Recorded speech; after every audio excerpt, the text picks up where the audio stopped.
Welcome to A Century of Cinema. Today I will be exploring my favourite films of 1944. First up is Arsenic and Old Lace, directed by Frank Capra and written by Julius and Philip Epstein from a play by Joseph Kesselring.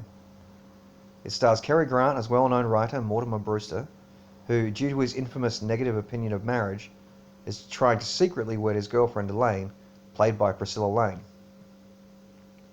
Before heading off on their honeymoon, Mortimer stops by his childhood home to see his aunts, Abby and Martha, and his uncle Teddy, John Alexander, who thinks he is President Teddy Roosevelt. Mortimer then discovers the body of a man hidden in the window seat, who he finds out was murdered by his sweet old aunts and is in fact the 12th of their victims.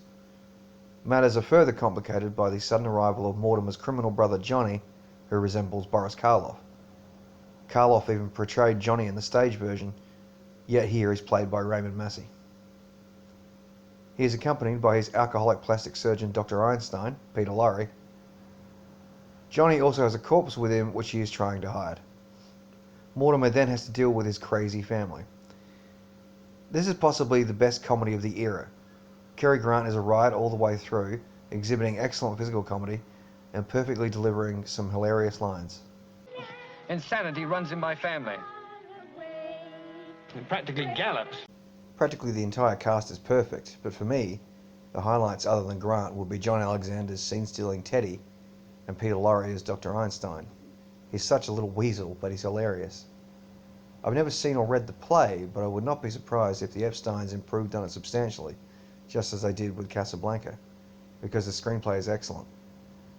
Arsenic and Old Lace was apparently made in 1942, but released in 1944. But no matter what, it was the funniest movie of either year. Billy Wilder's Double Indemnity stars Fred MacMurray as insurance salesman Walter Neff, who meets Barbara Stanwyck's Phyllis Dietrichson when he goes to her home to get her husband to renew a policy. There is an instant attraction and flirtation, not only a romantic one, but a flirtation with the idea of killing her husband. Neff's first instinct is to get out of that situation ASAP, but he is consumed by thoughts of Phyllis. He eventually agrees to bump off the husband in a train accident, which pays off a bigger amount due to a double indemnity clause in the insurance policy that Neff sneakily gets Mr. Dietrichson to sign. He plans every detail down to the letter, wary of his friend and mentor Barton Keyes, Edward G. Robinson, who has an almost supernatural ability to sniff out a phony claim. This is top-shelf film noir. The screenplay, based on James M. Cain's novella, was written by Wilder and Raymond Chandler. Yep, that Raymond Chandler. And it is brimming with snappy, hard-boiled dialogue, and quite emotionally moving from an unexpected direction, the friendship between Neff and Keyes. For me, that was the most upsetting aspect of the story. Not the danger Neff puts himself in, but that he betrays his best friend. And the fact that Neff is telling the story via a dictaphone message to Keyes supports the idea that you're meant to feel that way. And I have to say, this is easily my favourite Edward G. Robinson role. Of course, the majority of the film rests on the shoulders of MacMurray and Stanwyck, and they definitely carry it well. MacMurray actually excels playing against type as a cynical, streetwise, no-nonsense guy who is seduced by Stanwyck's quintessential femme fatale, playing all the angles, destroying every man in her path, while playing the part of the put-upon housewife. And the performances are backed up by John Sight's perfect noir cinematography. Double Indemnity is, in every way, exactly how to do film noir. Gaslight, directed by George Cukor, stars Ingrid Bergman as Paula, whose aunt and guardian, a renowned opera singer, was murdered when she was a teenager.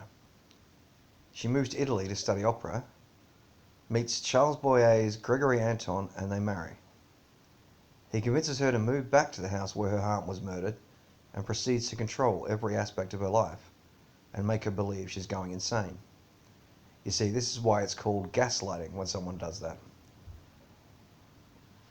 He hides things and makes her think she lost them, tells her she is too ill to go anywhere, and even hires a disdainful Cockney maid who Gregory flirts with, Angela Lansbury's debut role.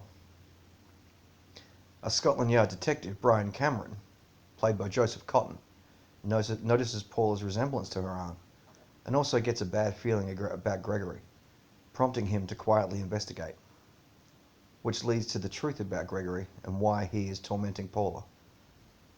Ingrid Bergman won an Oscar for Gaslight, and it's easy to see why. She expertly conveys slowly being driven mad. You watch her gradually turn from a perfectly happy and healthy young woman to almost a babbling wreck. And you know she's not, so it's heartbreaking. As for Charles Boyer, I honestly believe this is the kind of role he shines in. I've never fully accepted him as a likable romantic lead. I think he always comes off as a jerk to some degree. So the fact that he's playing one of the most despicable characters ever put to film here works perfectly. Joseph Cotton is always good, but he's playing an English detective here and he's just too darn American to completely pull it off. Some of the other highlights of Gaslight are Joseph Ruttenberg's excellent cinematography, which is pivotal to the film, the titular Gaslight, and the beautiful Oscar-winning production design. However, this is Ingrid Bergman's movie. It works because you believe her. Whether she's happily in love, descending into madness, or ferociously confronting her tormentor. So Ingrid Bergman in Gaslight is my choice for Best Actress of 1944. Are you suggesting that this is a knife I hold in my hand? Have you gone mad, my husband? Or is it I who am mad? Yes, of course, that's it. I am mad. I'll Be Seeing You, directed by William Deedley, stars Joseph Cotton and Ginger Rogers. Cotton's character, Zach Morgan, has been granted a leave from an army hospital where he's being treated for what we now call PTSD, what was then commonly referred to as shell shock. Ginger Rogers plays Mary Marshall, who, in the middle of her 6-year sentence for involuntary manslaughter, has been granted a Christmas furlough to visit her aunt and uncle.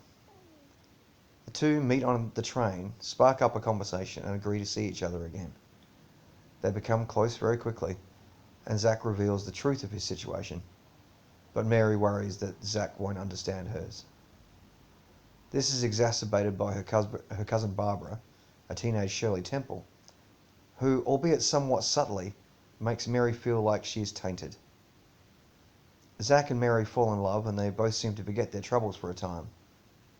Zach even appears to be all but cured, yet as the time comes for them both to return, Mary to prison and Zach to hospital, Mary begins to resign herself to the fact that this is all there will ever be, since she has no intention of destroying Zach's image of her, which could affect his recovery. This is a beautiful love story with a heart-wrenching screenplay by Marion Parsonet, based on the radio play Double Furlough by Charles Martin, enhanced by an evocative score built on the stirring titular song, and excellent performances, particularly from the two leads. I think this is one of Ginger Rogers' best and most nuanced efforts. There is a subtle hopelessness about Mary, which she seems to be almost always holding in, and Joseph Cotton is nothing short of incredible as Zach. For a large portion of the film, you can feel how he is just holding on, and when the darkness consumes him, is quite harrowing to watch. So Joseph Cotton in I'll Be Seeing You is my choice for Best Actor of 1944. To Have and Have Not, directed by Howard Hawks, and loosely based on Ernest Hemingway's novel, marks the first pairing of Humphrey Bogart and Lauren Bacall, and Bacall's screen debut. Bogart plays fishing boat captain Harry Morgan, who is asked to help some resistance fighters in Martinique. He is at first reluctant, but soon gets deeply involved. Bacall plays Marie Slim Browning, a drifter who takes a shine to Harry, whom she refers to as Steve. The nicknames were apparently used between Hawks and his wife. Along for the ride is Harry's alcoholic pal Eddie, Walter Brennan at his most Walter Brennan-y, and Hoagie Carmichael as Cricket, the piano player, who provides the film with a pretty swinging soundtrack. The basic plot is essentially the B story here. To Have and Have Not is really about the relationship between Harry and Marie. You could put any old story behind it and it will probably be just as good, because damn, Bogart and Bacall just seem made for each other. One of those rare occurrences where real-world chemistry translate perfectly to the screen. They fell in love on set and would remain together till Bogart's death. They would star in 3 other movies together, but for my money, This is the one where the most sparks fly.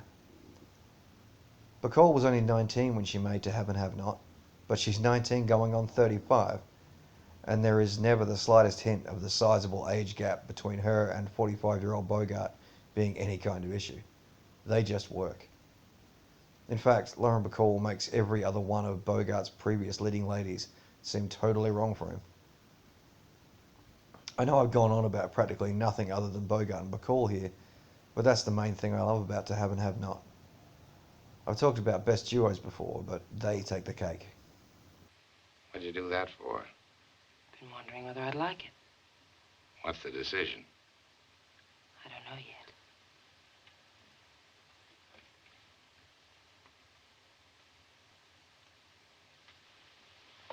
It's even better when you help.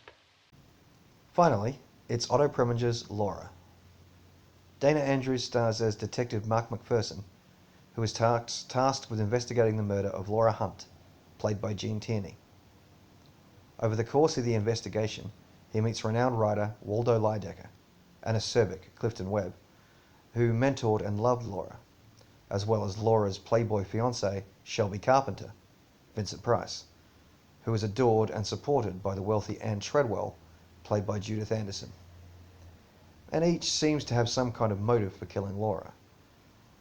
As McPherson investigates, he finds out many things about Laura and soon finds himself drawn to the beautiful woman and the portrait of her at the crime scene. A fact that shakes his heretofore apparently impenetrable stoicism, and which the astute Lydecker picks up on. You better watch out, McPherson, or you'll end up in a psychiatric ward. I don't think they've ever had a patient who fell in love with a corpse. Soon everything is turned upside down by the appearance of a very much alive Laura, and it is revealed that the victim was actually a similar-looking model acquainted with Laura and Shelby. So there is still a murder to solve, but now there's one more suspect. I love practically everything about this movie. Gene Tierney is jaw-droppingly stunning and incredibly lovable as Laura, and really she has to be for the movie to work. Dana Andrews nails it as the straight-arrow, hard-boiled detective who is for once weakened by a dame. Price and Anderson do an excellent job with their lesser roles, but it's really Clifton Webb's Waldo Lydecker that steals the show. He's horrible to everyone, but he does it with such clever wit that it's just delicious to watch. Naturally, a good amount of credit for that goes to the screenplay by Jay Dratler, Samuel Hoffenstein, and Betty Reinhardt, based on a novel by Vera Kaspari. It is not only an excellent murder mystery noir, it is also riddled with great quips and compelling characters that have no right to be as likable as they are. Add to that a beautiful score by David Raskin, excellent cinematography by Joseph Lachelle, and Otto Preminger's masterful direction, and you have a true classic. My choice for Best Screenplay, Best Director, and Best Picture of 1944. Join me next time on A Century of Cinema, when I will be discussing my favourite films of 1945. Happy birthday, Robbie.